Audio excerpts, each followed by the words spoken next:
జ్ఞాన మార్గంలో నడవాలనుకుంటున్నారా? యథార్థంగా జీవించాలనుకుంటున్నారా? నీతి మార్గంలో నడవాలనుకుంటున్నారా? అయితే సత్యవాక్కు అనే టీవీ కార్యక్రమాన్ని వీక్షిద్దాం. Praise the Lord. Jesus Christ prayer ministries వారు నిర్వహించు సత్యవాక్కు అనే టీవీ కార్యక్రమాన్ని వీక్షిస్తున్న మీ అందరికీ మా వందనాలు. ఇప్పుడు మా మామయ్య గారైన పాస్టర్ ఏ సాల్మన్ రాజు గారు వాక్యోపదేశాన్ని అందించెదరు. మనందరం విని దైవ దీవెనలు పొందుకుందాం. Praise the Lord. ప్రభు నామానికి మహిమ కలుగును గాక. సత్యవాక్కు అనే ఈ టీవీ కార్యక్రమాన్ని వీక్షిస్తున్న సహోదరి సహోదరులందరికీ కూడా వందనాలు తెలియపరుస్తున్నాం. ఈరోజు దేవుని వాక్యాన్ని మనం వినడానికి స్పాన్సర్ చేసిన కుటుంబం సహోదరి సత్యవతి గారు. వారి కుటుంబాన్ని దేవుడు దీవించి ఆశీర్వదించును గాక. ఈ సమయంలో దేవుని వాక్యాన్ని మనం ధ్యానం చేసుకొని మరి ముందుకు కొనసాగదాం. పరిశుద్ధమైన బైబిల్ గ్రంథం నుంచి సామెతల గ్రంథము 4వ అధ్యాయము 1వ వచనం. కుమారులారా, తండ్రి ఉపదేశమును వినుడి, మీరు వివేకము నొందినట్లు ఆలకించుడి. నేను మీకు సదుపదేశము చేసేదను, నా బోధ తోసివేయుకుడి. ప్రార్థన చేసుకున్నాం. ప్రేమ కలిగిన మా ప్రియ పరలోక తండ్రి, స్తోత్రాలు స్తుతులు చెల్లిస్తున్నాం. మహిమ ఘనత ప్రభావం చెల్లిస్తున్నాం. ఈ సమయంలో చదవబడిన లేఖన భాగాన్ని మీరు దీవించి ఆశీర్వదించండి. అదేవిధంగా ఈ వాక్యానికి స్పాన్సర్ చేసిన సహోదరి సత్యవతి గారిని దీవించి ఆశీర్వదించండి. అలాగనే ప్రభా, ఈ వాక్యాన్ని వినబోతున్న ప్రతి బిడ్డని మీరు దీవించి వినగలిగిన చెవి, గ్రహించే జ్ఞానము, వాక్యానుసారమైన జీవితాన్ని మీరు దయచేయమని యేసు నామములో అడుగుతున్నాను తండ్రి, ఆమేన్. ఈరోజు మన అంశం, దేవుడు మనల్ని మంచి మార్గంలో నడిపిస్తాడు అన్న అంశంలో నుంచి దేవుని వాక్యాన్ని మనం ధ్యానం చేసుకున్నాం. అవును ప్లరా, దేవుడు భూలోకంలో ప్రజల్ని మంచి మార్గంలో నడిపించాలని ఉద్దేశం కలిగి ఉన్నాడు. అయితే మానవుడు ఈరోజు రకరకాలైన మార్గాలను ఎన్నుకొని నష్టపోతున్నాడు, అవమానించబడుతున్నాడు, ఆర్థికమైన ఇబ్బందులు పడుతున్నాడు, మరి ఎంతో బాధను, కష్టాన్ని, లేమిని అనుభవిస్తున్నాడు. ఎందుకనగా దేవుడి మార్గాన్ని విడిచి మనుషుడు తనకు ఇష్టం వచ్చినటువంటి మార్గంలో ప్రయాణం చేస్తున్నాడు. అందుకే నష్టపోతున్నాడు. కాబట్టి ఈ సమయంలో మనం తెలుసుకోవాలి, దేవుని వాక్యం తెలియపరుస్తుంది, దేవుడు మనల్ని మంచి మార్గంలో నడిపిస్తాడు. అందుకే అక్కడ మనం చదువుకున్న వాక్యం మనం చూస్తే, కుమారులారా, తండ్రి ఉపదేశమును వినుడి అని చదువుకున్న మూలవాక్యంలో మనకు రాయబడింది. అవును, కుమారులారా, తండ్రి ఉపదేశమును వినండి అనగా తండ్రి మనకి బోధిస్తున్నాడు. మన శరీరానికి సంబంధించిన తండ్రి వేరు, మన ఆత్మకు సంబంధించిన తండ్రి వేరు. ఆత్మకు సంబంధించిన తండ్రి ఇక్కడ మాట్లాడుతున్నాడు. శరీరానికి సంబంధించిన తండ్రి మరి అశాశ్వతమైన తండ్రి. ఆత్మకు సంబంధించిన తండ్రి సృష్టికర్త అనేటువంటి దేవుడు, ఆయన శాశ్వతమైనటువంటి తండ్రి. ఆయన మనతో మాట్లాడుతున్నాడు. కుమారులారా, ఆ చక్కటి మాట, తండ్రి ఉపదేశమును వినండి. ఆయన మీతో మాట్లాడుతున్నాడు, ఆలకించండి, వినండి. నేను మీకు శాశ్వతమైనటువంటి తండ్రినై ఉన్నాను కనుక నా ఉపదేశాన్ని మీరు వినండి అంటున్నాడు. తర్వాత ఇంకొక మాట అక్కడే అంటున్నాడు, మీరు వివేకము నొందినట్లు ఆలకించండి. ఆయన ఉపదేశాన్ని కానీ మనం వింటే మనము వివేకాన్ని పొందుకుంటాం. దేవుడు మనకి వివేకాన్ని అనుగ్రహిస్తాడు, తెలివిని అనుగ్రహిస్తాడు. మంచి మార్గంలో మనం నడిపించబడతాం. ఆయన బోధకు మనం చెవి యొగ్గాలి, ఆయన బోధను మనం ఆలకించాలి. ఆయన పరమ తండ్రి, ఆయన ఆత్మల తండ్రి, ఆయన సృష్టికర్త అయిన తండ్రి. ఆయన దగ్గర నుంచి మనం ఈ భూలోకంలోకి వచ్చాం, తిరిగి మళ్ళీ ఆయన దగ్గరికి వెళ్ళాలి. భూలోకంలో మనం జీవిస్తుండగా ఆ ఆత్మ తండ్రి, శాశ్వతమైన తండ్రి మనతో మాట్లాడుతున్నాడు. ఆయన ఉపదేశమును మనము ఆలకిస్తే మనము వివేకమును అందుకుంటామని వాక్యము రాయబడి ఉంది. సహోదరి సహోదరులారా, అలాగనే మరొక మాట కూడా అంటాడు, నేను మీకు సదుపదేశం చేసేదను అనగా నేను మీకు మంచి ఉపదేశాన్ని బోధిస్తాను, మంచి బోధన నేను మీకు బోధిస్తాను, మంచి వాక్యాన్ని నేను మీకు అందిస్తాను, మంచి మాటలు మీకు తెలియపరుస్తాను. మీ జీవితాలు మారే మాటలు, మీ బ్రతుకులు మారే మాటలు, మీ కుటుంబాలు మారే మాటలు, మీ అలవాట్లు మారే మాటలు, మీ తలంపులు మారే మాటలు, మీ ఉద్దేశాలు మారే మాటలు, మీ సాక్ష్యము మారే మాటలు, మీ బ్రతుకు, మీ జీవితమే మారే మాటలు నేను మీకు సదుపదేశం చేస్తాను అంటున్నాడు. 4వదిగా అంటున్నాడు అక్కడ, నా బోధను తోసివేయకుడి. నా బోధన మీరు తోసివేయద్దు, నా బోధన మీరు పక్కన పెట్టద్దు, నా బోధన మీరు తీసివేయద్దు, నా బోధన మీరు ఆలకించండి అంటున్నాడు. మీకు వివేకం కలుగుతుంది అంటున్నాడు. నేను మీకు సదుపదేశము చేస్తానంటున్నాడు. ఆ బోధన మీరు తోసివేయద్దు అంటున్నాడు. 4 మాటలు తెలియపరుస్తున్నాడు. అంటే పిల్లరా, ఇక్కడ మనం బాగా ఆలోచన చేస్తే, కుమారులారా తండ్రి ఉపదేశమును వినండి అంటున్నాడు. మీరు వివేకమునున్నట్లు ఆలకించమంటున్నాడు. తర్వాత 3వదిగా నేను మీకు సదుపదేశము చేసేదని అంటున్నాడు. నా బోధను తోసివేయకుడి అంటున్నాడు. అనగా పిల్లరా, దేవుడు మనల్ని మంచి మార్గంలో నడిపిస్తాడు అన్న అంశంలో నుంచి మనం వాక్యాన్ని ధ్యానం చేసుకుంటున్నాం. మూలవాక్యంలో 4 మాటలు ఆయన చెప్పాడు. సరే, దేవుడు మనల్ని ఏ మార్గంలో నడిపిస్తాడు అంటే మనం ధ్యానం చేసుకున్నాం, చదువుకున్నాం. పిల్లరా, ఏ మార్గంలో నడిపిస్తాడు, ఎలాంటి మార్గంలో దేవుడు మనల్ని నడిపిస్తాడు అని మనం బాగా ఆలోచన చేసినట్లయితే దేవుని వాక్యంలో నుంచి కొన్ని విషయాలు మనం చూద్దాం. ఈరోజు మనం ఏ మార్గంలో నడుస్తున్నాం, దేవుడు నీతో మాట్లాడుతున్నాడు కనుక దేవుడు నిన్ను మంచి మార్గంలో నడిపించాలని ఆశపడుతున్నాడు. అయితే ఆ మంచి మార్గంలో ఏ మార్గాల్లో దేవుడు నడిపిస్తాడో కొన్ని మార్గాల గురించి పరిశుద్ధమైన బైబిల్ గ్రంథంలో నుంచి మనం చూద్దాం. మొదటి మార్గాన్ని మనం జ్ఞాపకం చేసుకున్నాము. సామెతల గ్రంథము 4వ అధ్యాయము 11వ వచనంలో మనం జ్ఞాపకం చేసుకుంటే అక్కడ మొదటి మాట మనం ఆలోచన చేస్తే, జ్ఞాన మార్గమును నేను మీకు బోధించదును అంటున్నాడు. దేవునికి మహిమ కలుగును గాక. ఈ వాక్యం వింటున్న సహోదరి సహోదరులారా, దేవుడు మనల్ని మంచి మార్గంలో నడిపిస్తాడు. అందులో నుంచి మొదటి పాయింట్ మనం తెలుసుకుంటున్నాము. ఏంది ఆ మంచి మార్గం అంటే, ఆయన మనల్ని జ్ఞాన మార్గంలో నడిపిస్తాడు. అవును కదా, ఈ లోకంలో మనం జీవించేటప్పుడు మనకు జ్ఞానం కావాలి.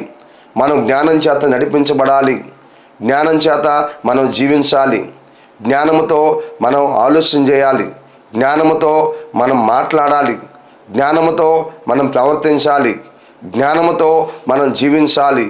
జ్ఞానము లేకపోతే అపాయం ఉంది, జ్ఞానము లేకపోతే ప్రమాదం ఉంది. జ్ఞానము చాలా అవసరము.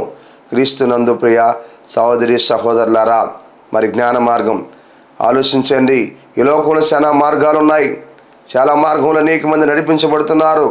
గమనించండి, నిజమైన మార్గము, దేవుని దగ్గరకు తీసుకెళ్లే మార్గము, అపాయాలు తప్పించే మార్గము అదేమిటనగా జ్ఞాన మార్గము అని మనం తెలుసుకుంటున్నాం. దేవుడు మనల్ని జ్ఞాన మార్గంలో నడిపిస్తాడు. మనిషికి జ్ఞానము అవసరమా అంటే జ్ఞానము అవసరమే లరా. అవును, మనిషికి జ్ఞానం కావాలి. ఈ లోకంలో జీవిస్తున్నప్పుడు జ్ఞానం లేకపోతే చాలా ప్రమాదమే, జ్ఞానం లేకపోతే ఇబ్బందులే. మనిషికి జ్ఞానం అవసరం. ఎందుకు అవసరం అంటే బైబిల్ గ్రంథంలో నుంచి మనం చూద్దాం. పరిశుద్ధమైన బైబిల్ గ్రంథంలో నుంచి సామెతల గ్రంథము 22వ అధ్యాయము 3వ వచనంలో మనం ఇక్కడ జ్ఞాపకం చేసుకుంటే, పిల్లరా, జ్ఞానము లేని వారు యోచింపక ఆపదలో పడుదురు. చూడండి పిల్లరా, మొదటి మాట చూస్తున్నాం మనము. జ్ఞానం మనకు అవసరమా అంటే అవసరమే. ఎందుకంటే అనేక మంది లోక జ్ఞానం చేత నడిపించబడుతున్నారు, కొంతమంది తన సొంత జ్ఞానం చేత నడిపించబడుతున్నారు, కొంతమంది సాతాను జ్ఞానం చేత నడిపించబడుతున్నారు. ఈ రీతిగా నడిపించబడి మనుషులు నష్టపోతున్నారు. అందుకే దేవుడు అంటున్నాడు, నా జ్ఞానాన్ని మీకు బోధిస్తాను అంటున్నారా. ఎందుకు అంటే మరి కొంతమంది ఏమో తన సొంత జ్ఞానం చేత నడిపించబడుతున్నారు, మరి కొంతమంది లోక జ్ఞానం చేత నడిపించబడుతున్నారు అనేకులను చూసి, మరి కొంతమంది దెయ్యముల జ్ఞానం చేత నడిపించబడుతున్నారు. ఇవన్నీ మనిషిని నిత్య రాజ్యానికి తీసుకెళ్ళలేవు. ఇవన్నీ కూడా ఒక వ్యక్తిని మంచి మార్గంలో నడిపించలేవు. అందుకనే దేవుడు బోధిస్తున్నాడు, ఇదిగో నేను మేము నీకు జ్ఞాన మార్గాన్ని బోధిస్తాను అంటున్నాడు. మొట్టమొదటిగా ఎందుకు జ్ఞానం అవసరం అంటే అవసరము. ఎందుకు అవసరం అంటే బైబిల్ చెప్తుంది, దేవుని వాక్యం చెప్తుంది, జ్ఞానము లేని వారు యోచింపక ఆపదలో పడుదురు. అంటే ఈ భూలోకంలో బ్రతికేటప్పుడు మనిషికి ఏం కావాలి? దేవుని జ్ఞానం కావాలి. ఆ జ్ఞానం ఎందుకు అంటే ఒకవేళ ఆ జ్ఞానం కానీ లేకపోతే వాళ్ళు యోచింపక ఆపదలో పడతారని వాక్యం రాయబడి ఉంది. యోచన అనగా ముందు జరగబోయే విషయాలను కూడా గ్రహించుకుంటాం పిల్లరా. ఒక జ్ఞానం కలిగి, ఒక తెలివి కలిగి, ఒక వివేచన కలిగి ఉంటాం. ముందు రాబోయే అపాయాలను తప్పించుకుంటాం, ముందు రాబోయే నష్టాలను తప్పించుకుంటాం, ముందు రాబోయే కరువులు తప్పించుకుంటాం, ముందు రాబోయే అవమానాలు తప్పించుకుంటాం, ముందు రాబోయే ఆర్థికమైన సమస్యలు మనం తప్పించుకుంటాం, ముందు రాబోయే వ్యతిరేకతలు మనం తప్పించుకుంటాం, ముందు రాబోయే పోరాటాలని మనం తప్పించుకుంటాం పిల్లరా. గమనించండి, ఈ లోకంలో బ్రతకడానికి జ్ఞానం కావాలి. ఎందుకంటే జ్ఞానము లేనివారు యోచింపక ఆపదలో పడుదరని దేవుని వాక్యం తెలియపరుస్తుంది. వాక్యం వింటున్న సహోదరి సహోదరుడా, నీ జీవితంలో ఆపదలు ఎందుకు వస్తున్నాయో తెలుసా? నువ్వెందుకు తప్పించుకోలేకపోతున్నావో తెలుసా? నువ్వెందుకు గ్రహించలేకపోతున్నావో తెలుసా? ఒకవేళ నువ్వు ఇంకా లోక జ్ఞానం చేత నడిపించబడుతున్నావేమో, ఇంకా నీ సొంత జ్ఞానం చేత నడిపించబడుతున్నావేమో, లేకపోతే దెయ్యముల జ్ఞానం చేత నువ్వు నడిపించబడుతున్నావేమో. అందుకని నీ జీవితంలో అనేకమైన అపాయాలు వస్తున్నాయేమో, అనేకమైన ఆటంకాలు వస్తున్నాయేమో, అనేకమైన కరువు కాటకాలు వస్తున్నాయేమో, అనేకమైన ఇబ్బందులు వస్తున్నాయేమో. ఆత్మదేవుడి సమయంలో నీతో మాట్లాడుతున్నాడు, సూటిగా నిన్ను హెచ్చరిస్తూ ఉంటున్నాడు. నీ హృదయంతో ఆయన మాట్లాడుతున్నాడు. నీ జీవితాన్ని బాగు చేయాలనుకుంటున్నాడు, నీ బ్రతుకుని బాగు చేయాలనుకుంటున్నాడు, నీ స్థితిని మార్చాలనుకుంటున్నాడు, నీ కుటుంబ పరిస్థితిని మార్చాలనుకుంటున్నాడు ఆయన. అందుకే ఈ సమయంలో నీతో మాట్లాడుతున్నాడు. మరి జ్ఞానము లేని వారు యోచింపక ఆపదలో పడతారని లేఖన భాగం మనకు తెలియపరుస్తుంది. అందుకని కదా మనకి దేవుని వాక్యం, మరి జ్ఞానం మనకు అవసరం. జ్ఞానం చేత ఉన్నవారు, జ్ఞానం చేత నడిపించబడేవారు, జ్ఞానాన్ని పొందుకున్నవారు మరి యోచించి ఆపదను తప్పించుకుంటారు. జ్ఞానము లేనివారు యోచన లేక ఆపదలో పడతారు, కష్టాల్లో పడతారు, నష్టాల్లో పడతారు, అవమానాల్లో పడతారు, ఆర్థికమైన ఇబ్బందుల్లో పడతారు, సమస్యల్లో పడతారు, చిక్కుల్లో పడతారు, మరి చాలా నష్టపోతారు పిల్లరా. అందుకని పిల్లరా, దేవుడు మనల్ని జ్ఞాన మార్గంలో నడిపిస్తాడు మొట్టమొదటిగా అని చూస్తున్నాం. అందులో నుంచి ఒకటి మనం చూసాం, జ్ఞానం మనకు అవసరం అంటే అవసరమే. జ్ఞానం లేని వారు యోచింపక ఆపదలో పడతారని చూసాం. రెండో మాట మనం చూస్తాం, సామెతల గ్రంథము 1వ అధ్యాయము 20వ వచనంలో మనం చూస్తే, జ్ఞానము సొంత వీధుల్లో కేకలు వేస్తున్నది అని రాయబడింది. దేవునికి మహిమ కలుగును గాక. ఈ వాక్యం వింటున్న సహోదరి సహోదరుడా, జ్ఞానము, మనుషులు జ్ఞానం లేదు కనుక మనుషులు అపాయాల్లో పడుతున్నారు కనుక యోచింపక, అందుకే దేవుని జ్ఞానం పరలోకం నుంచి దిగొచ్చి, దేవుని జ్ఞానం భూమి మీదకి వచ్చి, దేవుని జ్ఞానము సొంత వీధుల్లో కేకలు వేస్తున్నది. దేవుని జ్ఞానము అనేకులకు వినిపించబడుతున్నది, దేవుని జ్ఞానము అనేకులకు ప్రకటించబడుతూ ఉన్నది, దేవుని జ్ఞానము అనేకులకు అందించబడుతున్నది. ఈరోజు అనేక మంది దైవజనుల్ని దేవుడు ఎన్నుకొని ప్రేరేపించి వారిని ప్రతిష్ఠించుకొని, ఇదిగో వారి ద్వారా దేవుని స్వరం వినిపించబడతా ఉంది. అనేక ప్రాంతాల్లో వినిపించబడతా ఉంది, అనేక గ్రామాల్లో వినిపించబడతా ఉంది, అనేక వీధుల్లో వినిపించబడతా ఉంది, అనేక పట్టణాల్లో వినిపించబడతా ఉంది, మారుమూల ప్రాంతాల్లో వినిపించబడతా ఉంది. జ్ఞానము సొంత వీధుల్లో కేకలు వేస్తున్నది. ఎందుకో తెలుసా? మనుషులు జ్ఞానాన్ని గురించి తెలుసుకుంటారని, దేవుని జ్ఞానాన్ని పొందుకుంటారని అనేకులు మరి వారి సొంత జ్ఞానంతో నడిపించబడుతున్నారు కాబట్టి, అనేకులు లోకానుసారమైన జ్ఞానంతో నడిపించబడుతున్నారు కాబట్టి, అనేకులు దెయ్యముల జ్ఞానం చేత నడిపించబడుతున్నారు కాబట్టి, అలా నడుచుట ద్వారా వాళ్ళు యోచించక ఆపదలో పడుతున్నారు, కష్టాల్లో ఉన్నారు, సమస్యల్లో ఉన్నారు, ఇరుకుల్లో ఉన్నారు, ఇబ్బందుల్లో ఉన్నారు, పోరాటాల్లో ఉన్నారు, వ్యతిరేకతల్లో ఉన్నారు, అవమానాల్లో ఉంటూ నష్టపోతున్నారు కనుక, అందుకని అటువంటి ప్రజలను దేవుడు ఇడిపించాలని, అటువంటి ప్రజలను రక్షించాలని, వారి అజ్ఞానం నుంచి ఇడిపించాలని, వారి అమాయకత్వం నుంచి ఇడిపించాలని, వారి యోచన కలిగి ఉండాలని, వారి జ్ఞానం కలిగి ఉండాలని దేవాది దేవుడు ఏం చేస్తున్నాడంటే ఆయన జ్ఞానము సొంత వీధుల్లో కేకలేస్తూ ఉంది. ఈ వాక్యం వింటున్న సహోదరి సహోదరుడా, ఇదిగో ఈ మాటలు వింటున్నటువంటి నీతో దేవుడు మాట్లాడుతున్నాడు ఈరోజు. ఇదిగో నువ్వు అనేకమైన అపాయాల్లో ఉన్నావేమో, ఇదిగో ఆయన స్వరం ఎత్తి నీతో మాట్లాడుతున్నాడు, ముఖాముఖిగా నీతో మాట్లాడుతున్నాడు ఈరోజు ఆయన. ఇదిగో నువ్వు అజ్ఞానం నుంచి విడిపించబడాలని ఆయన నీతో మాట్లాడుతున్నాడు, కేకలేస్తూ మాట్లాడుతున్నాడు. నువ్వు నశించిపోవటం ఆయనకి ఇష్టం లేదు, నువ్వు నష్టపోవటం ఆయనకి ఇష్టం లేదు, నువ్వు అపాయంలో ఉండటం ఆయనకి ఇష్టం లేదు, నువ్వు అవమానంలో ఉండటం ఆయనకి ఇష్టం లేదు, నువ్వు సమస్యల్లో ఉండటం ఆయనకి ఇష్టం లేదు. ఇదిగో నిన్ను గురించి ఆయన ఆలోచన చేస్తున్నాడు, నిన్ను గురించి ఆయన పట్టించుకుంటున్నాడు. ఇదిగో నువ్వు ఆయనకు కావాలి, నీ జీవితం ఆయనకు కావాలి, నీ ఆత్మ ఆయనకు కావాలి, నీ ఆత్మను రక్షించాలనుకుంటున్నాడు. నీ సమస్యల నుంచి ఇడిపించి ఇదిగో నీకు ఒక మంచి మార్గాన్ని చూపించి ఈ లోకంలో నిన్ను మంచి మార్గంలో నడిపించాలనుకుంటున్నాడు. ఏంది ఆ మంచి మార్గం అంటే జ్ఞాన మార్గంలో నిన్ను నడిపించాలనుకుంటున్నాడు. అందుకే సొంత వీధుల్లో జ్ఞానము కేకల వేస్తుంది. ఈరోజు అనేక మంది చెవిటి వారిగా ఉన్నారు. ఈ వాక్యం ఏంటన్న సహోదరి సహోదరుడా, చెవిటి వారిగా ఉన్నారు. జ్ఞానం కేకలేస్తా ఉంది, జ్ఞానం పిలుస్తా ఉంది, జ్ఞానం రమ్మంటా ఉంది. ఓ జ్ఞానము అందుబాటులో ఉంది. ఈరోజు ప్రతి ఒక్కరికి దేవుని జ్ఞానం అందుబాటులోకి వచ్చింది. దేవుడు కేకలేస్తే పిలుస్తున్నాడు. గ్రహింపు లేకుండా చాలా మంది ఉన్నారు. ఈ వాక్యం వింటున్నటువంటి నా ప్రియ సహోదరి సహోదరుడా, ఆలోచించే సమయంలో వాక్యం తెలియపరుస్తూ ఉంది. అందుకే మూడో విషయాన్ని కూడా మనం చూద్దాం. మొదటి పాయింట్లో మూడో విషయం సామెతల గ్రంథం 1వ అధ్యాయము 22వ వచనం. జ్ఞానము లేని వారులారా, మీరెన్నాళ్ళు జ్ఞానము లేని వారుగా ఉండగోరుదురు. దేవుడు చక్కటి మాటను మాట్లాడుతున్నాడు. జ్ఞానము లేని వారులారా, ఆయన అంటున్నాడు, మీరు ఎన్నాళ్ళు జ్ఞానము లేని వారుగా ఉండకూడదురు. దేవుడి వాక్యం తెలియపరుస్తుంది. దేవుడు మనల్ని మంచి మార్గంలో నడిపిస్తాడు అన్న అంశం నుంచి మనం దేవుని వాక్యాన్ని ధ్యానం చేసుకుంటున్నాం. అందులో నుంచి ఆయన ఏ మార్గంలో మనల్ని నడిపిస్తా అంటే జ్ఞాన మార్గంలో నడిపిస్తాడని మొదటి పాయింట్ మనం చూస్తున్నాం. అందులో నుంచి జ్ఞానం మనకు అవసరమా అంటే అవసరమే. ఎందుకంటే జ్ఞానం లేని వారు యోచించక ఆపదలో పడతారని మొదటి మాట మనం చూసాం. రెండోదిగా ఆ దేవుడి జ్ఞానం సొంత వీధుల్లో కేకలేస్తూ ఉందని మనం తెలుసుకున్నాం. మూడోదిగా ఆయన అంటున్నాడు, జ్ఞానం లేని వారులారా, మరి ఇంకా ఎన్నాళ్ళు మీరు జ్ఞానం లేని వారుగా ఉండకూడదు. ఇప్పటికి నష్టపోయింది చాలదా?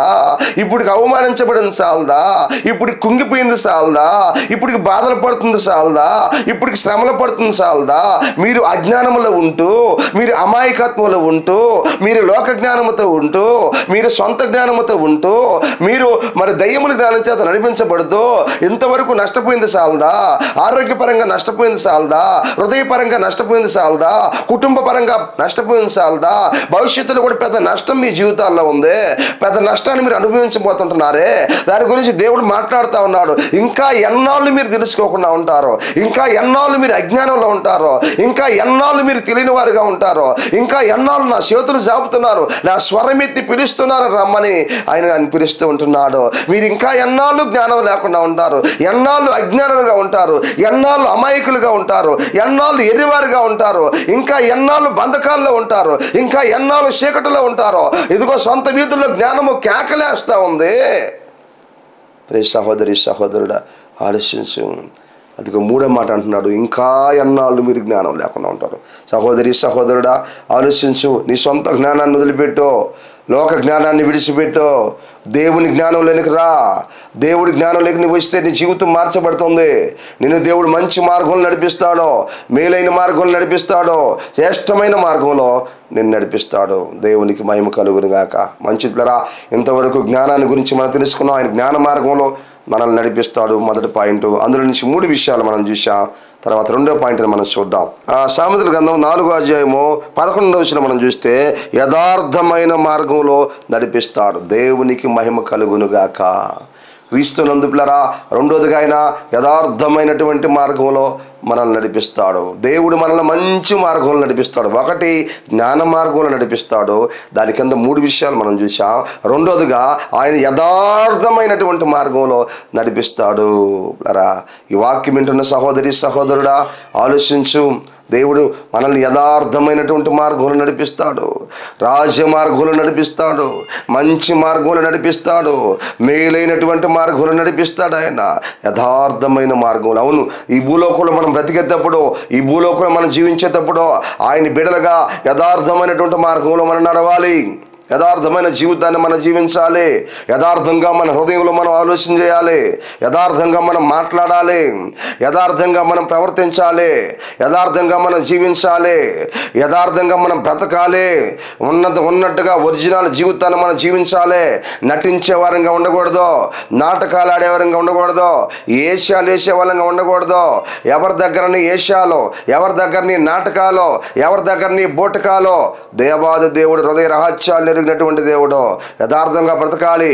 ఈరోజు ఎంతమంది దేవుని బిడ్డలు అనిపించుకుంటున్నటువంటి వారమే, సంఘాలకు వెళుతున్నటువంటి వారమే, యథార్థంగా ఎంతమంది బ్రతుకుతున్నావు, యథార్థంగా ఎంతమంది జీవిస్తున్నావు, ఎంతమందిలో యథార్థత ఉంది, ఈరోజు ఎంతమందిలో యథార్థత కనిపిస్తుంది, ఎంతమంది యథార్థంగా ప్రతి విషయాన్ని ఆలోచించగలుగుతున్నావు, యథార్థంగా మాట్లాడగలుగుతున్నావు, యథార్థంగా పనిచేయగలుగుతున్నావు, యథార్థంగా ప్రవర్తించగలుగుతున్నావు. నువ్వు ఎక్కడున్నా సరే యథార్థంగా జీవించాలి పిల్లరా. నువ్వు ఏ పని చేస్తున్నా నీలో యథార్థత ఉండాలి. ఒక ఉద్యోగం చేస్తున్నావా, ఒక వ్యాపారం చేస్తున్నావా, ఒక డ్యూటీ చేస్తున్నావా, ఒక కూలి పని చేస్తున్నావా, ఒక కాంట్రాక్ట్ పని చేస్తున్నావా, ఏదైనా బిజినెస్ చేస్తున్నావా, ఏది చేస్తున్నా సరే నీలో ఒక యథార్థత ఉండాలి. సహోదరి సహోదరుడా, దేవుని ఎదుట నీలో ఒక యథార్థత ఉండాలి. మనుషుల దగ్గర నువ్వు యథార్థంగా జీవించే వ్యక్తిగా ఉండాలి. ఆ యథార్థతను నువ్వు కాపాడుకోవాలి. ఆ సాక్ష్యాన్ని నువ్వు కాపాడుకోవాలి. నీ జీవితంలో నువ్వు దేవుని మాట కానీ వింటే ఆయన రెండోదిగా ఆయన నడిపించే మంచి మార్గం ఏంటంటే యథార్థమైనటువంటి మార్గంలో నడిపిస్తాడు. ఈరోజు భూమి మీద అనేక మంది జీవిస్తున్నారు, కానీ మనుషుల్లో యథార్థత లేదు, మనుషుల్లో మంచితనం లేదు, మనుషులు మోసం చేస్తున్నారు, మనుషులు నటిస్తూ ఉన్నారు, మనుషులు నాటకాలు ఆడుతున్నారు పిల్లరా. మనుషులు మరి అనేక విధాలుగా మనుషులు మోసం చేస్తూ దోచుకుంటున్నారు. యథార్థత లేని వారిగా ఉన్నారు, మాట తప్పేవారిగా ఉన్నారు, మాట మార్చేవారిగా ఉన్నారు. సహోదరి సహోదరుడా, వాక్యం తెలియపరుస్తూ మనం యథార్థంగా జీవించాలి. బైబిల్లో ఒక మాట రాయబడి ఉంటుంది, యథార్థవంతులు నష్టము కలిగిన మాట తప్పరు, దేవునికి మహిమ కలుగును గాక. ఈ వాక్యం వింటున్న సహోదరి సహోదరుడా, యథార్థవంతులు వారికి నష్టం కలిగినా సరే వారి మాట తప్పరు. సరే, మనం యథార్థంగా ఉంటే దానివల్ల మనకు వచ్చే ప్రయోజనాలు ఏమిటి అని చూస్తే బైబిల్లో నుంచి ఇందులో నుంచి కూడా కొన్ని విషయాలు మనం చూద్దాం. దినవృత్తాంతాల 2వ గ్రంథము 16వ అధ్యాయము 9వ వచనంలో ఒక మాటను మనం చూస్తే, యథార్థవంతులను బలపరచుటకై యెహోవా కనుదృష్టి లోకమందంతటా సంచరిస్తూ ఉన్నది. దేవునికి మహిమ కలుగును గాక. ఈ వాక్యం వింటున్న సహోదరి సహోదరుడా, నువ్వు యథార్థంగా జీవిస్తే ఏం జరుగుతుంది జీవితం అంటే, యథార్థవంతుల మీద దేవుని కనుదిస్తుంది. యథార్థవంతులను ఆయన చూస్తూ ఉన్నాడు, యథార్థవంతులను ఆయన గమనిస్తూ ఉన్నాడు, యథార్థవంతులను ఆయన పరిశీలన చేస్తున్నాడు. నువ్వు ఏ ప్రాంతంలో ఉన్నా సరే ఆయన కనుదృష్టి నీ మీద ఉంటుంది. దేవుని కనుదృష్టి నువ్వు ఎక్కడున్నా, ఏ ప్రాంతంలో ఉన్నా, నువ్వు ఏ మారుమూల ప్రాంతంలో ఉన్నా, నీ యథార్థతను బట్టి దేవుని కనుదృష్టి నీ మీద ఉంటుంది. దేవుని సల్లని చూపు నీ మీద ఉంటుంది. దేవుని దృష్టిలో నీవు ఉంటావు ఎప్పుడు కూడా. ఆయన నిన్ను చూస్తూ ఉంటాడు కదా. ఆలోచించేయండి.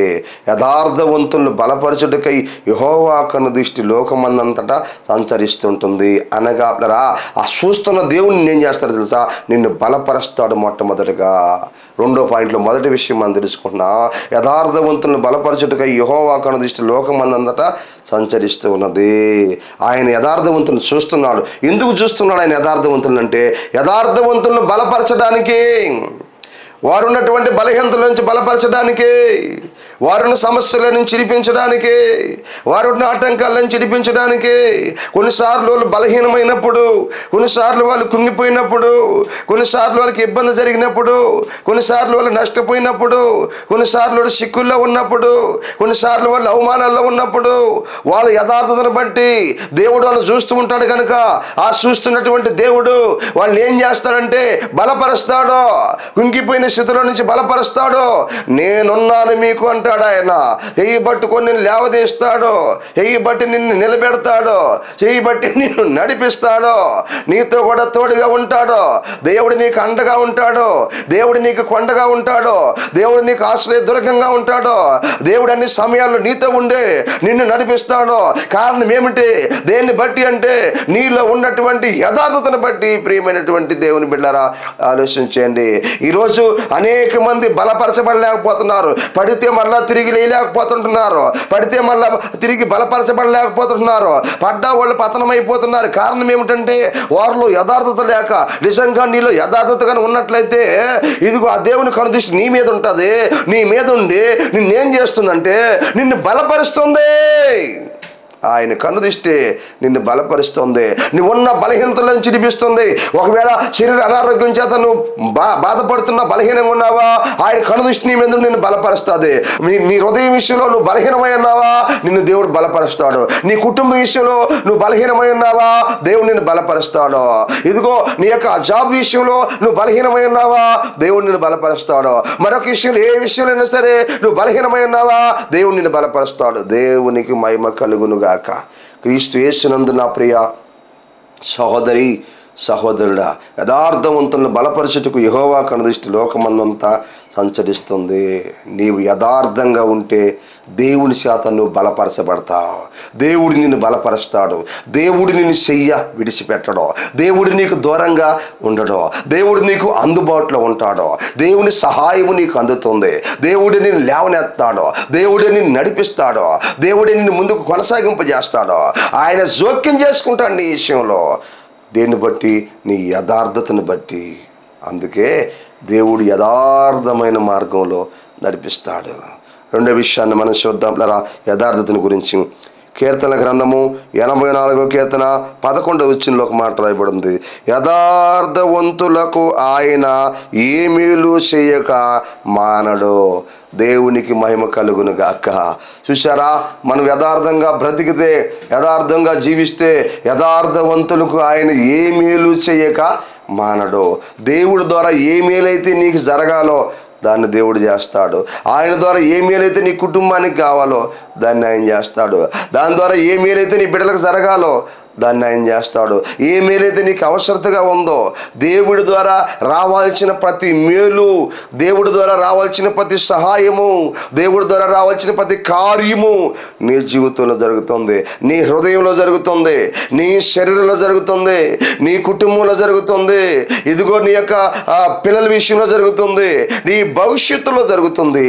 ప్రియ సహోదరి సహోదరులారా, యథార్థవంతులకు ఆయన ఏ మేలు చేయక మానడు. ఈరోజు చాలామంది దేవుడు మాకు ఏ మేలు చేయలేదు, దేవుడు మాకు సహాయం చేయలేదు, దేవుడు మమ్మల్ని చేయి వదిలిపెట్టాడు మరి బాధపడుతున్నటువంటి వారు కూడా లేకపోలేదు. ప్రియులారా, ఎందుకు చేయలేదు దేవుడు నీకు మేలు? ప్రియ సహోదరి సహోదరుడా, నీలో యథార్థత ఉంటే ఆయన మేలు చేస్తాడు. ఏ మేలు చేయక మానడు. నీలో ఒక యథార్థమైన జీవితం ఉండాలి, యథార్థమైన బ్రతుకు నీలో ఉండాలి. యథార్థంగా నువ్వు జీవిస్తూ ఉంటే ఆయన ద్వారా రావాల్సిన ప్రతి మేలు నీకు అందుతుంది. ఆయన ద్వారా రావాల్సిన ప్రతి సహాయము నీకు అందుతుంది. ఆయన ద్వారా రావాల్సిన ప్రతి కార్యాన్ని నువ్వు పొందుకుంటావు. దేవుని బిడ్డ, సహోదరి సహోదరుడు గమనించు. ఈరోజు యథార్థంగా జీవిస్తున్నావు. ఏ ఇష్యూలో నువ్వు యథార్థంగా ఉన్నావు? ఏ విషయం యథార్థంగా ఉన్నావు?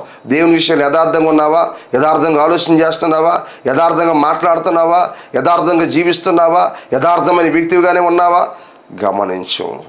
ఆత్మదేవుడు నిన్ను అడుగుతున్నాడు. నీ మనస్సాక్షికి తెలుసు నువ్వు ఎంత యథార్థంగా ఉన్నావో, నువ్వెంత తప్పిపోయి ఉన్నావో, నువ్వెంత జారిపోన్నావో, నువ్వెంత దేవుడికి దూరంగా ఉన్నావో తెలుసు. అందుకే కదా నీ జీవితంలో మేలు రాకుండా ఉంది. అందుకే కదా నీ కుటుంబంలో మేలు రాకుండా ఉంది. అందుకే కదా నీ బ్రతుకుల్లో మేలు పొందుకోలేకున్నావు. అందుకే కదా నువ్వు ఇబ్బంది పడుతూ ఉన్నావు. దేవుని బిడ్డ, ఆయన ఏ మేలు చేయక మానడు అని వాక్యం తెలియపరుస్తా. అంటే ఆయన ప్రతి మేలు చేస్తాడు యథార్థవంతులకి. వాక్యానుసారంగా ఏదైతే కావాలో అర్హులైన వారికి ఆయన మేలు చేయకుండా మానడు. ఇది రెండోది. మూడో విషయాన్ని కూడా మనం చూద్దాం. సామెతల గ్రంథము 2వ అధ్యాయము 7వ వచనంలో మనం గమనిస్తే, ఆయన యథార్థవంతులను వర్ధిల్లజేయును. దేవునికి మహిమ కలుగును గాక. ఈ వాక్యం వింటున్న సహోదరి సహోదరుడా, మూడోదిగా యథార్థవంతులను ఆయన వర్ధలింపజేస్తాడు. అనగా వారిని ఆశీర్వదిస్తాడు, వారిని దీవిస్తాడు, వారిని హెచ్చిస్తాడు. యథార్థవంతులకు జరిగే మేలు ఏంటంటే, ఒకటి మనం బాగా ఆలోచన చేస్తే యథార్థవంతుల మీద దేవుని కనుదృష్టి వాళ్ళు బలపరుస్తున్నాడో. రెండోది మనం చూసాం యథార్థవంతుడికి ఏ మేలు చేయక ఆయన మానడో, జరగాల్సిన మేలన్నీ ఆయన జరిగిస్తాడు. మూడోదిగా యథార్థవంతుల్ని ఆయన వర్ధలింపజేస్తాడు, ఆశీర్వదిస్తాడు, దీవిస్తాడు. సహోదరి సహోదరుడా, నువ్వు ఎంతకాలం నుంచి ప్రభు దగ్గరకు వస్తున్నావు? నువ్వు రక్షించబడి ఎంతకాలం అయింది? నువ్వు ఎన్ని దినాల నుంచి దేవుని వాక్యాన్ని వింటున్నావు? నీవు వర్ధిల్లేవా? నువ్వు ఆత్మలో వర్ధిల్లేవా? నీ కుటుంబంలో వర్ధిల్లేవా? దేవుని ఆశీర్వాదాన్ని పొందుకున్నావా? దేవుని దీవెని పొందుకున్నావా? ఇంకా లేదా? ఆలోచించు. మరి ఎంతకాలమైంది? ఎందుకు వర్ధలు లేకపోతున్నావు? ఎందుకు వర్ధలు లేకపోతున్నావు? ఎందుకు దేవుని చేత బలపరచబడలేకపోతున్నావు? ఎందుకు దేవుడు చేసే మేలును పొందుకోలేకపోతున్నావు? ఎందుకు నీ కుటుంబం వరదలు లేదు? ఎంతకాలమైంది నువ్వు రక్షించబడి? ఎంతకాలమైంది నువ్వు ప్రభు దగ్గరకు వచ్చి? ఎన్ని సంవత్సరాలైంది? సంవత్సరాలు గడిచిపోయింది. ఎదుగు పొదుగు లేకుండా ఉన్నావా? ఆత్మీయత లేకుండా ఉన్నావా? విశ్వాసం లేకుండా ఉన్నావా? పరిశుద్ధత లేకుండా ఉన్నావా? మంచి సాక్షి లేకుండా ఉన్నావా? యథార్థత లేకుండా ఉన్నావా? కోల్పోన్నావా? అందుకని నీ జీవితంలో కరువు అనుభవించాల్సి వస్తుందేమో. అందుకని నీ జీవితంలో ఇబ్బంది పడుతున్నాయేమో. అందుకని నీవు సమస్యల్లో ఉన్నాయేమో. అందుకని చిక్కుల్లో ఉన్నాయేమో. నా దేవుడు చెప్తున్నాడు, ఇదిగో యథార్థవంతులు నేను వర్ధలింపజేస్తానని ఆయన వాక్యం రాయబడి ఉంది. అది యథార్థవంతులకు తప్పనిసరిగా దేవుడు కార్యం జరిగిస్తాడు. యథార్థత విషయంలో నువ్వు కోల్పోన్నావేమో. ఈరోజు ఎక్కడ పడ్డావో అక్కడి నుంచి లే. నీ కుటుంబం దీవించబడతాది. నువ్వు దీవించబడతావో, నువ్వు వర్ధలించబడతావు, నువ్వు వర్ధలుతావో. దేవుడు నిన్ను ఆశీర్దిస్తాడు.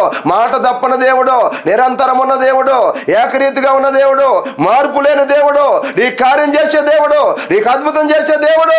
అట్టడుగుల నుంచి నీ జీవితం లేవదేస్తాడు. పెంట కుప్పల్లో నుంచి దేన దరిద్రుల్ని పైకి లేవనెత్తే దేవుడు ఆయన. ఎప్పుడో తెలుసా? యథార్థంగా నువ్వు బ్రతికినప్పుడు, యథార్థంగా నువ్వు జీవించినప్పుడు, యథార్థంగా నువ్వు కొనసాగినప్పుడు ఆయనలో. సహోదరి సహోదరుడా, ఆలోచించు. ఈ సమయంలో దేవుని వాక్యం మనకు తెలియపరుస్తుంది. ఎంతకాలమైన నువ్వు ఇంకా అట్లా ఉన్నావు? అన్ని విషయాలు యథార్థంగా ఉన్నావా? దేవుని సంధికి వచ్చే విషయం యథార్థంగా ఉన్నావా? దేవునికి ఇచ్చే విషయం యథార్థంగా ఉన్నావా? ప్రార్థన చేసుకునే విషయం యథార్థంగా ఉన్నావా? వాక్యాన్ని చదివే విషయం యథార్థంగా ఉన్నావా? నమ్మకంగా ఉన్నావా? ప్రతి విషయం యథార్థంగా బ్రతుకుతున్నావా? ఆలోచించు. అలా ఇంతవరకు నువ్వు లేకపోతే ఇప్పటి వరకు నువ్వు యథార్థంగా జీవించినట్లయితే నువ్వు వర్ధిల్లుతావు. దేవునికి మహిమ కలుగును గాక. క్రీస్తునందులారా, కుమారులారా, తండ్రి ఉపదేశమును వినుడి, మీరు వివేకమునున్నట్లు ఆలకించుడి. నేను మీకు సదుపదేశము చేసేదను, నా బోధను తోసివేయకుడే అని వాక్యం తెలియపరుస్తుంది. అయితే ఆయన బోధన తోసివేయకుండా ఉన్నట్లయితే ఆయన మనకు మంచి ఉపదేశాన్ని బోధిస్తాడు. మంచి మార్గంలో మనం నడిపిస్తాడు. ఒకటి, జ్ఞాన మార్గాన్ని గురించి మనం తెలుసుకున్నాం. అందులో 3 విషయాలు తెలుసుకున్నాం. రెండోది, యథార్థమైన మార్గంలో మనం నడిపిస్తాడు తెలుసుకున్నాం. చివరిగా 3వ విషయాన్ని మనం తెలుసుకున్నాం. సామెతల గ్రంథము 12వ అధ్యాయము 28వ వచనాన్ని మనం చూస్తే పిల్లరా, 3వది నీతి మార్గంలో నడిపిస్తాడు. దేవునికి మహిమ కలుగును గాక. ఈ వాక్యం వింటున్న సహోదరి సహోదరుడా, నా దేవుడు నిన్ను నీతి మార్గంలో నడిపిస్తాడు. ఈ లోకంలో పిల్లరా గమనించండి, ఎక్కువగా అవినీతి ఉంది, ఎక్కువగా అక్రమం ఉంది, ఎక్కువగా మోసం జరుగుతూ ఉంది. పిల్లరా గమనించండి, ఆలోచించండి. అయితే మన దేవుడు ఆయన నీతిమంతుడు. ప్రభు అయిన యేసుక్రీస్తుల వారు నీతిమంతుడు. అందుకనే పిలాతు భార్య అనింది, ఆ నీతిమంతుని దోలికి నువ్వు వెళ్ళొద్దు అన్నది. పిలాతు అంటున్నాడు, ఈ నీతిమంతుని రక్తముల గురించి నేను నిరపరాధిని చేతులు కడుక్కున్నాడు. పిల్లరా ఆలోచించండి. ఈ వాక్యం వింటున్న దేవుని పిల్లరా, మన ప్రభు యేసుక్రీస్తుల వారు నీతి కలిగినటువంటి ప్రభు.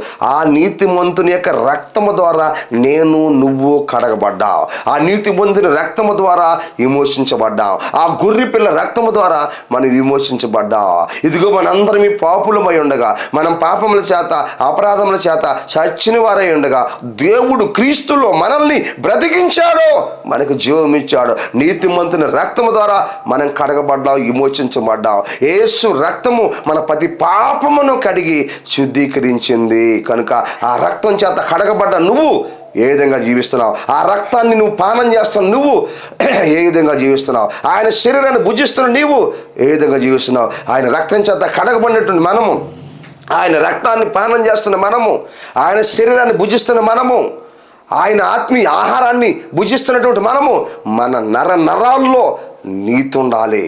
మన యొక్క తల దగ్గర నుంచి అరికాల వరకు పిల్లరా, మన హృదయము, మన నోట్లో, మన కంట్లో, మన చేతిలో అన్నిటిలో నీతి కలిగి మనం జీవించాలి. నీతి చేత మనం నింపబడి ఉండాలి. పిల్లరా ఎంతమంది ఈరోజు నీతి మార్గంలో నడిపించబడుతున్నారు? నా దేవుని వాక్యం తెలియపరుస్తుంది.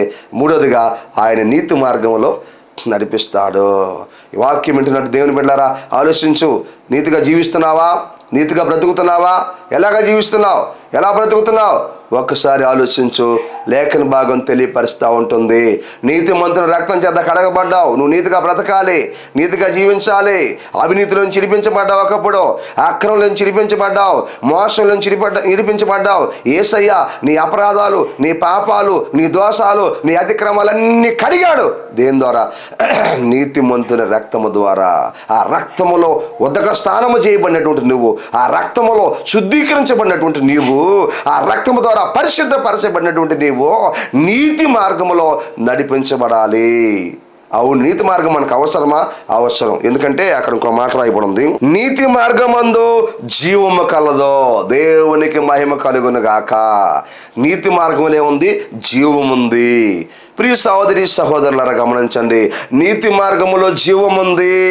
చూస్తున్నాం ఇక్కడ. అవును, జీవం ఉంది. ఈ లోకంలో మనం బ్రతికితే ఎంతకాలం బ్రతుకుతాం? 60, 70, 80 సంవత్సరాలు, 100 సంవత్సరాలు కూడా ఒకవేళ బతకొచ్చు. ఆ తర్వాత ఈ జీవితం ముగించబడుతుంది పిల్లరా. జీవము అనగా ఇక్కడ బ్రతికేది మనం అశాశ్వతమైన బ్రతుకు. ఒకరోజు ఈ దేహాన్ని మనం వదిలిపెట్టాలి, ఈ శరీరాన్ని మనం వదిలిపెట్టాలి. ఈ శరీరం మట్టిలో కలిసిపోతుంది, ఈ ఆత్మ తిరిగి మళ్ళీ దేవుని దగ్గరికి వెళ్తుంది. ఎందుకంటే దేవుని దగ్గర నుంచి ఆత్మ వచ్చింది కనుక ఈ ఆత్మ మళ్ళీ దేవుని దగ్గరికి వెళ్తుంది. దేవుని దగ్గరికి వెళ్ళినటువంటి ఆత్మకు ఆయన తీర్పు తీర్చడం జరుగుతుంది పిల్లరా. తీర్పు తీర్చి పిల్లరా, ఇదిగో పరలోకానికి పంపించాల్సిన పరలోకము, నరకానికి పంపించాల్సిన నరకానికి ఆయన పంపిస్తాడు పిల్లరా. నీతి మార్గములో జీవం ఉందంటే ఈ భూలోకంలో నువ్వు నీతిగా బ్రతికితే రేపు పరలోకంలో నీకు ప్రవేశం ఉంది. దేవునికి మహిమ కలుగును గాక. ఈ వాక్యం వింటున్న సహోదరి సహోదరులారా, నీతి మార్గములో జీవం ఉంది. ఏమిటి ఆ జీవం అంటే? నిత్య జీవము అనగా పరలోక రాజ్యంలో దేవుడితో కూడా ఉంటాము, దేవదూతలను పోలిన వారై ఉంటాము, ఆకలి దప్పులు లేని వారంగా ఉండటము. అక్కడ సూర్యుడు ఉండడు, చంద్రుడు ఉండడు, నక్షత్రాలు అక్కడ అవసరం లేదు. దేవుడే అక్కడ వెలుగై ఉంటాడు. ఆయన మహిమలో మనం అక్కడ ఉంటాము. స్త్రీ అని పురుషుడని అక్కడ తేడా ఉండదు. చాలా మంది అనుకుంటారు ఇక్కడ చనిపోతే ఇదే జీవితం అనుకుంటున్నారు, ఇక్కడ చనిపోతే ఇక్కడ జీవితం ముగించబడుతుంది అనుకుంటున్నారు పిల్లరా. పరిశుద్ధమైన బైబిల్ గ్రంథం తెలియపరుస్తుంది పిల్లరా, మనిషి చనిపోయిన తర్వాత అసలైన జీవితం ప్రారంభమవుతుంది. అదే పరలోకంలో మనం జీవించబోతున్నాం ప్రభుత్వం కూడా. రేపు నువ్వు పరలోక రాజ్యంలో ఉండాలంటే, రేపు నువ్వు నిత్యత్వంలో ఉండాలంటే, రేపు నువ్వు ఆకలి దప్పుల రాజ్యంలో ఉండాలంటే, రేపు నువ్వు దేవుడితో కూడా ఉండాలంటే ఇక్కడ నీతి మార్గంలో నడవాలి. ఎందుకో తెలుసా? ఆయన నీతి మార్గంలో నడిపిస్తాడు. తెలుసుకుంటున్నాం. 3వ పాయింట్ దాని కింద 1 తెలుసుకున్నాము. నీతి మార్గంలోగా నడిస్తే ఆ మార్గములో జీవం ఉందని వాక్యం రాయబడింది. నీతి మార్గమందు జీవము కలదు అంటే నీతి మార్గంలో నడవాలంటే జీవము. రేపు నువ్వు పరలోకంలో జీవించాలంటే ఇక్కడ నీతి మార్గంలో నువ్వు జీవించాలా. ఆ మార్గంలో జీవం ఉంది, ఆ మార్గంలో జీవం ఉంది. 2వ మాట మనం చూస్తే, దాని త్రోవలో మరణమే లేదు. దేవునికి మహిమ కలుగును గాక. నీతి మార్గములో పోతే జీవం ఉంది, ఆ జీవమైన మార్గంలో మనం పోతే ఆ త్రోవలో మరణమే లేదని వాక్యం రాయబడింది పిల్లరా. మరణం అనగా ఆత్మ మరణము. దేవుడు ఒక వ్యక్తి చనిపోయిన తర్వాత, ఆ వ్యక్తి దేవుడి దగ్గరికి వెళ్ళిన తర్వాత ఆ వ్యక్తికి ఆ ఆత్మకు దేవుడు తీర్పు తీరుస్తాడు. తీర్పు తీర్చి నీతిగా బ్రతికే వాళ్ళని పరలోక రాజ్యంలో చేర్చుకుంటాడు. భూమి మీద ఎవరైతే వాళ్ళ పాపని గ్రహించి యేసుక్రీస్తుల వారి పరిశుద్ధుడిని గ్రహించి ఆయన దగ్గర పాప క్షమాపణ పొంది ఆయన బాప్తిస్తం ద్వారా వాళ్ళ పాపాలు కడగబడి సంఘంలో చేర్చబడి పరిశుద్ధంగా జీవించి ఆ తర్వాత ఈ జీవిత యాత్రను ముగించుకుంటే ఈ శరీరాన్ని భూలోకంలో పాతి పెడతారు. ఆత్మ దేవుడి దగ్గరికి వెళ్ళిపోతుంది, పరలోక రాజ్యం పోతుంది పిల్లరా. అయితే ఎవరైతే ఈ భూమి మీద నీతిగా బ్రతకరో పిల్లరా, అటువంటి వారు చనిపోయినప్పుడు ఏం జరుగుతుందంటే పిల్లరా, అటువంటి వారికి తీర్పు తీర్చి ఆయన నిత్య నరకానికి అప్పగిస్తాడు. అక్కడ అగ్ని ఆరదు, అక్కడ పురుగు సాగదు, యుగాలు కాలుతున్నటువంటి అగ్ని గంధకాలు అక్కడ ఉన్నాయి పిల్లరా. కనుక ఆలోచించు సహోదరి సహోదరుడా, ఇప్పుడు ప్రభువు నమ్మి నువ్వు ప్రభు మార్గంలో కొనసాగుతున్నట్టు నీవు సంఘానికి వెళ్తున్న నీవు ఏ మార్గంలో నడుస్తున్నావు ఆలోచించు. నీకు ఇష్టం వచ్చిన మార్గంలో నడుస్తున్నావా? లేదు. దేవుడు మనల్ని మంచి మార్గంలో నడిపిస్తాడు.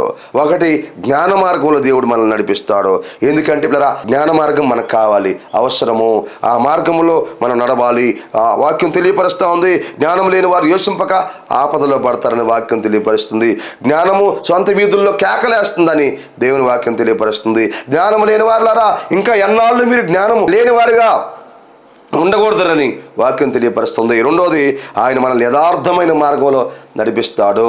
అవును, యథార్థమైన మార్గంలో మనం నడుస్తున్నప్పుడు మనకి ఏ మేలు ఇంకా జరుగుతాయంటే పిల్లరా, యథార్థవంతుల మీద ఆయన కనుదృష్టి ఉంటుంది, యథార్థవంతులు ఆయన బలపరుస్తాడు. తర్వాత మనం చూసాము, యథార్థవంతులకు ఆయన ఏ మేలు చేయక మానడని రెండో విషయాన్ని చూసాం. మూడోది యథార్థవంతులను ఆయన వర్ధలింపజేస్తాడని చూసాం. తర్వాత మూడో పాయింట్ చూసాము, ఆయన నీతి మార్గంలో మనల్ని నడిపిస్తాడు. పిల్లరా, నీతి మార్గం మనకు అవసరం. ఎందుకంటే ఒకటి, ఆ మార్గములో నీతి మార్గమందు జీవము కలదు. ఇక్కడ నీతి మార్గంలో నడిస్తే మనము రేపు జీవాన్ని పొందుకుంటామని చూసాం. రెండోది, ఆ మార్గంలో మరణమే లేదని చూసాం. క్రీస్తునందు ప్రియ సహోదరి సహోదరుడా, ఈ వాక్యమైన వింటున్న సహోదరి సహోదరుడా, యేసయ్య నీ కోసం తన ప్రాణం పెట్టాడు. యేసయ్య నీ కోసం రక్తం గార్చి. ఎందుకు తెలుసా? నువ్వు ఆ నిత్య నరకానికి పోకూడదని, నువ్వు ఆ నిత్య నరకానికి పోకూడదని, అక్కడ అగ్ని ఆరదు, పురుగు జావదు, ఆ బాధలు నీ ఆత్మ పడకూడదని. ఇక్కడ పరలోకం శాశ్వతమే, అక్కడ నరకం కూడా శాశ్వతమే. ఏది కావాలో కోరుకో. ఇక్కడ నీతిగా నువ్వు జీవిస్తే, యేసు రక్తం చేత కడగబడి, సంఘంలో చేర్చబడి, పరిశుద్ధంగా జీవిస్తూ నీతిగా బ్రతికితే పరలోక రాజ్యంలోకి ప్రవేశం ఉంది. ఒకవేళ సంఘంలో ఉండి కూడా నువ్వు నీతిగా జీవించకపోతే ఇదిగో నిత్య నరకం అక్కడ ఉంది. రేపు నీ ఆత్మ నష్టపోతుంది. ఏ మార్గం కావాలి నీకు కోరుకో. నీ భవిష్యత్తు నీ చేతుల్లోనే ఉంది, నీ జీవితం నీ చేతుల్లోనే ఉంది. నీ ఆత్మ నీకే అప్పగించున్నాడు. నీకు ఈ వాక్యం ద్వారా ఆయన తెలియపరుస్తున్నాడు. ప్రియ సహోదరి సహోదరుడా, ఇది నీకు ప్రశ్న.